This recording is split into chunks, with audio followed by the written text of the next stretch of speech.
السلام عليكم ورحمة الله وبركاته.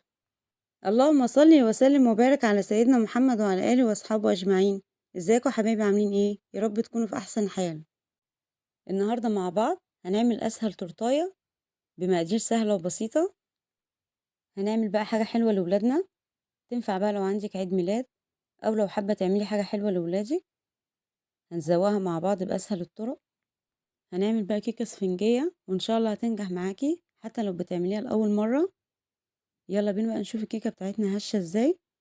شايفين بقى ما شاء الله طالعة معايا طريقة وتحفة ازاي. يلا بينا بقى نصلي على الرسول، اللهم صل وسلم وبارك على سيدنا محمد وعلى آله وأصحابه أجمعين. ونقول بقى بسم الله الرحمن الرحيم. معايا 7 بيضات، كوباية سكر، 3 كيس فانيليا.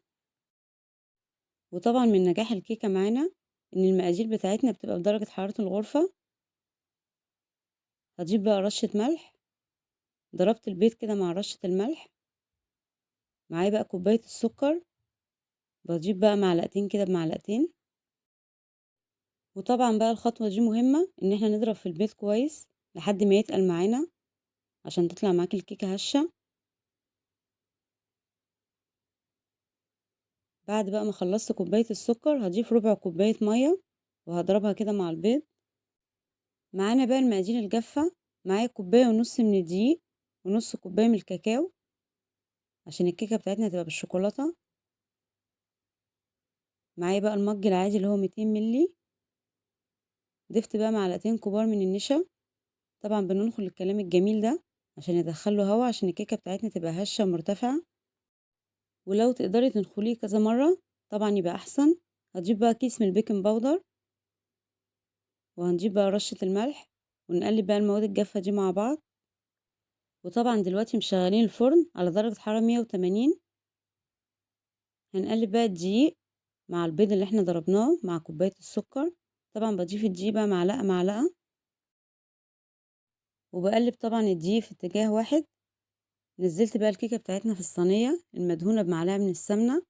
هنخبط عليها كده خبطتين وبعدين ندخلها الفرن على الرف الأوسط على درجة حرارة 180. وطبعا مش هنفتح عليها باب الفرن مش أقل من 20 دقيقة عشان ما تهبطش منك. وبعد كده ممكن نشغلها الشواية لو احتاجت. هنسيب بقى الكيكة لحد ما تبرد وبعدين نقطعها نصين.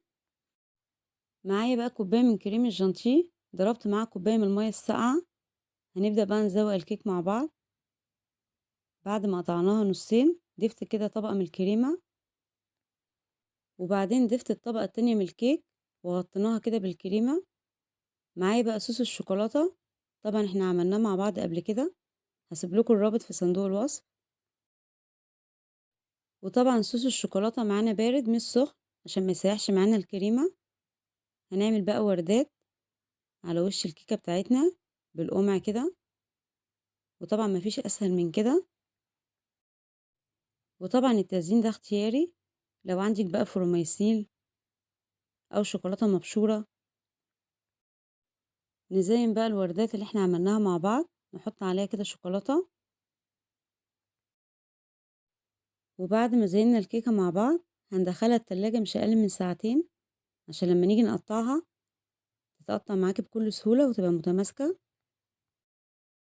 وبكده يبقى عملنا مع بعض أسهل تورتاية تقدري تعمليها في البيت بمقادير سهلة وبسيطة. جربوها بقى ويا رب تعجبكم.